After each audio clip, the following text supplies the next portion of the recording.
नमस्ते कक्षा 8 के सभी बच्चों, मेरा नाम है प्रसाद और आप सभी का आज की इस गणित की क्लास में मैं स्वागत करता हूं। और आज की इस गणित की क्लास में हम बीजीय व्यंजकों की पहचान करना सीखेंगे। सो बिना किसी क्षण गवाए आज का वीडियो में शुरुआत करते हैं। परिचय। बीजगणित गणित की वह शाखा है जिसमें संख्याओं के स्थान पर अक्षर होते हैं। संख्याएं अचर होती हैं। उपयोग किए जाने वाले अक्षर चर कहलाते हैं। व्यंजक चर व अचर के साथ साथ अंकीय संकारकों का संयोजन होता है। जब दो व्यंजकों को एक साथ समीकृत किया जाता है तो हमें एक समीकरण प्राप्त होता है। कुछ समीकरण सभी मानों के लिए सत्य होते हैं और ऐसे समीकरण सर्वसम्मिकाएं कहलाते हैं।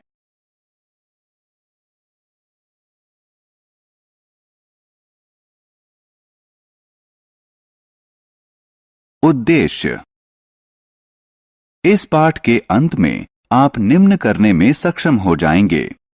बीजीय व्यंजकों की पहचान करना, किसी बहुपद की घात को हल करना, एक पदों, द्विपदों और बहुपदों को हल करना, सजातीय व विजातीय पदों की पहचान करना, बीजीय व्यंजकों के योग, व्यवकलन और गुणन वाले सवालों को करना, सर्वसम्मिका व मानक सर्वसम्मिकाओं का वर्णन करना।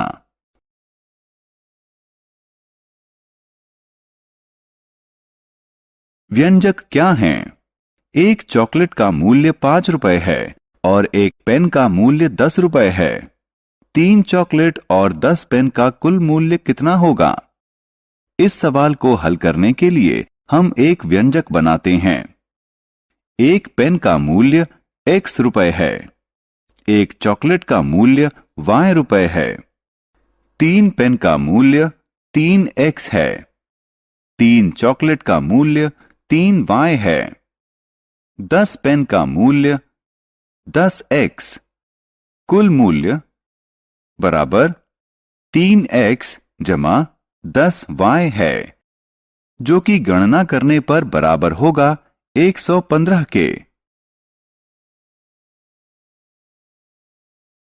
संख्या रेखा और व्यंजक। मान लें व्यंजक x जमा 4 है। मान लिया चर x संख्या रेखा पर x स्थिति ग्रहण करता है। चूंकि दिया गया व्यंजक चर 4 धनात्मक मान ग्रहण करता है, a x की दाईं ओर 4 इकाई पर स्थान ग्रहण करता है। यदि व्यंजक x घटा 4 हो तो a की स्थिति x की बाईं ओर होगी। मान लें कि व्यंजक 5x जमा 6 है। मान लिया चर x संख्या रेखा पर x स्थिति ग्रहण करता है। चूंकि दिए गए व्यंजक का पहला पद 5x है, 5x की स्थिति बिंदु D पर होगी। मूल बिंदु से बिंदु D की दूरी बिंदु x की मूल बिंदु से दूरी की 5 गुना होगी। इसलिए 5x जमा 6 के E की स्थिति D की दाईं ओर 6 इकाई पर होगी। बीजीय व्यंजक। अचर। स्थिर संख्यात्मक मान वाला प्रतीक अचर कहलाता है। उदाहरण के लिए 3 घटा 5, 9 भाग 7, p इत्यादि। चर। कोई प्रतीक या अक्षर जिसके अनेक संख्यात्मक मान हों चर कहलाता है। उदाहरण के लिए किसी वृत्त की परिधि बराबर c बराबर 2pr, जहां r वृत्त की त्रिज्या है। 2p अचर हैं, c और r चर हैं। चरों और अचरों का जमा घटा x और y से जुड़ा हुआ संयोजन बीजीय व्यंजक कहलाता है। पद। व्यंजक के जमा या घटा द्वारा अलग किए गए विभिन्न भाग व्यंजक के पद कहलाते हैं। उदाहरण के लिए यह एक 4 पद वाला व्यंजक है।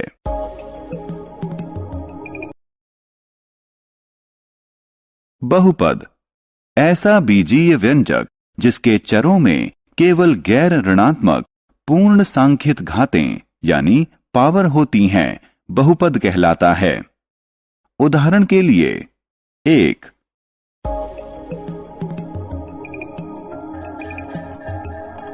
यह एक चर x में बहुपद है। 2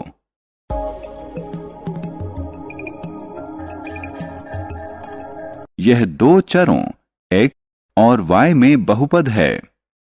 3 यह बहुपद नहीं है। 5/2 गैर ऋणात्मक पूर्णांक नहीं है। 4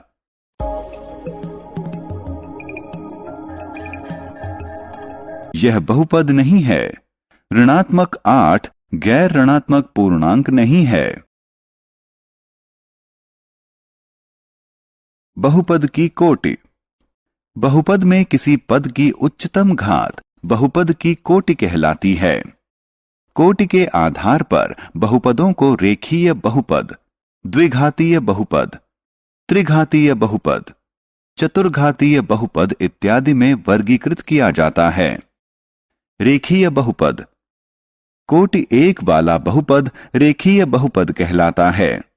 उदाहरण के लिए यहां x कोटि 1 का है, इसलिए यह रेखीय बहुपद है।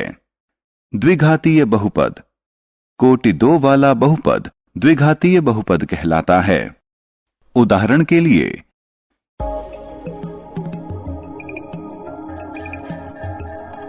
यहां x कोटि 2 का है, इसलिए यह द्विघातीय बहुपद कहलाता है।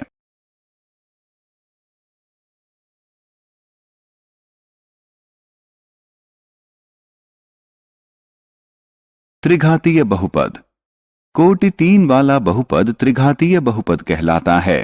उदाहरण के लिए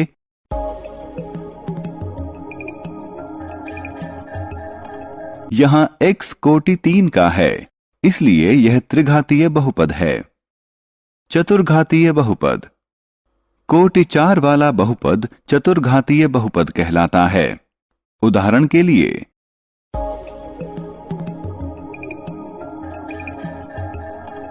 यहां x कोटि 4 का है, इसलिए यह चतुर्घातीय बहुपद है। 2 या अधिक चरों में बहुपद की कोटि यदि बहुपद में 1 से अधिक चर हैं तो प्रत्येक पद में चरों की घातों का योग किया जाता है और इस तरह प्राप्त उच्चतम योग को बहुपद की कोटि कहा जाता है। उदाहरण के लिए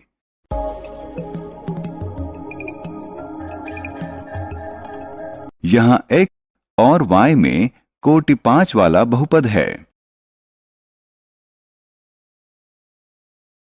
एकपदी, द्विपदी और बहुपदी बहुपद के पदों की संख्या के आधार पर उन्हें एकपदी, द्विपदी, त्रिपदी और ऐसे ही डैश के रूप में वर्गीकृत किया जाता है। एक पद जब किसी बहुपद में एक पद होता है तो इसे एकपदी कहा जाता है। उदाहरण के लिए हैरी के पास 7 गुलाब हैं, तो इसे 7x के रूप में निर्दिष्ट किया जाता है। यहां 7x एकपदी है। द्विपदी यदि किसी बहुपद में 2 पद हैं तो इसे द्विपदी कहा जाता है। उदाहरण के लिए हैरी के पास 9 गुलाब हैं और 5 जेली हैं, तो हम इन्हें बीजीय व्यंजक 9x जमा 5y के रूप में लिखते हैं। x गुलाब की संख्या निर्दिष्ट करता है और y जेली की संख्या। 9x जमा 5y ऐसा बहुपद है जिसमें 2 हैं।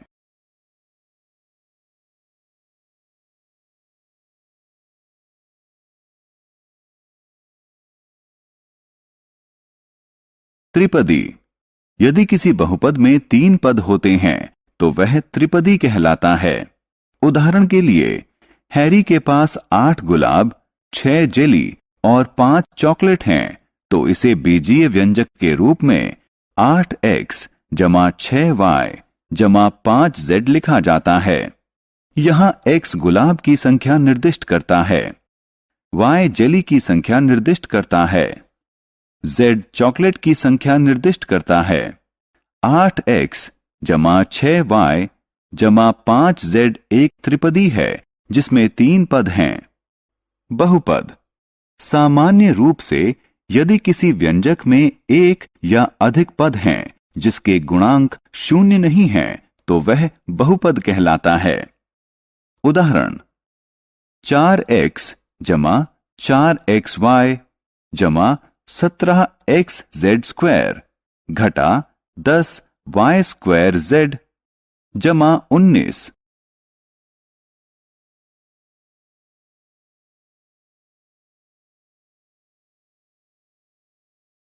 द्विपदी को त्रिपदी से गुणा करना।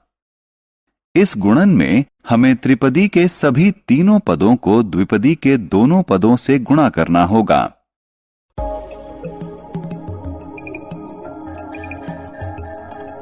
उदाहरण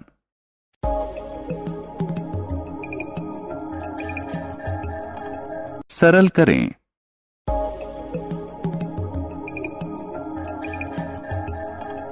अतः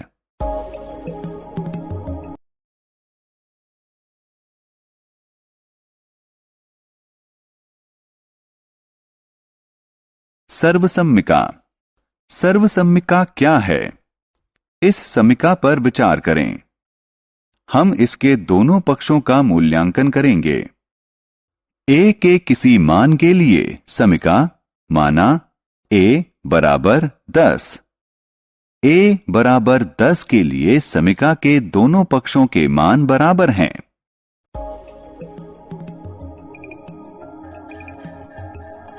आइए अब a बराबर -1 लें। a बराबर -1 के लिए दायां पक्ष बराबर बायां पक्ष। हमने पाया कि a के किसी भी मान के लिए दायां पक्ष बराबर बायां पक्ष। ऐसी समीका जो इसके चर के किसी भी मान के लिए सत्य हो सर्वसम्मिका कहलाती है। इसलिए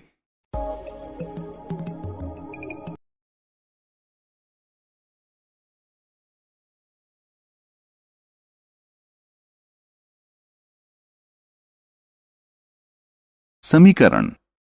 कोई समीकरण अपने चरों के कुछ निश्चित मानों के लिए सत्य होता है। यह चर के सभी मानों के लिए सत्य नहीं होता है।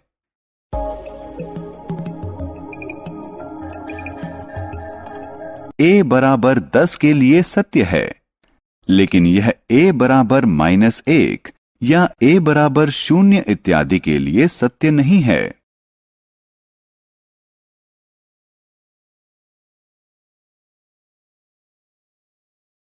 सारांश। आइए हमने जो कुछ सीखा है उसे संक्षेप में दोहराएं। जमा घटा x और y से जुड़ा हुआ चरों व अचरों का संयोजन बीजीय व्यंजक के रूप में जाना जाता है। स्थिर संख्यात्मक मान वाले प्रतीक अचर कहलाता है। कोई प्रतीक या अक्षर जिसके अनेक संख्यात्मक मान हों चर के रूप में जाना जाता है। व्यंजक के निर्माण के लिए पदों को जोड़ा जाता है। 1, 2 व 3 पदों वाले व्यंजक क्रमानुसार एक पदी, द्विपदी व त्रिपदी कहलाते हैं। ऐसा बीजीय व्यंजक जिसके चरों में केवल गैर ऋणात्मक पूर्ण सांख्यिक घातें यानी पावर होती हैं बहुपद कहलाता है।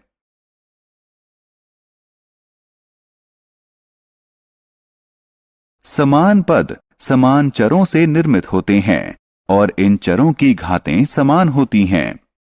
समान पदों के गुणांक समान हों यह जरूरी नहीं है। बहुपद को जोड़ते समय समान पदों और असमान पदों को अलग अलग व्यवस्थित करें और केवल समान पदों को जोड़ें। यही नियम घटाने के लिए भी अपनाएं।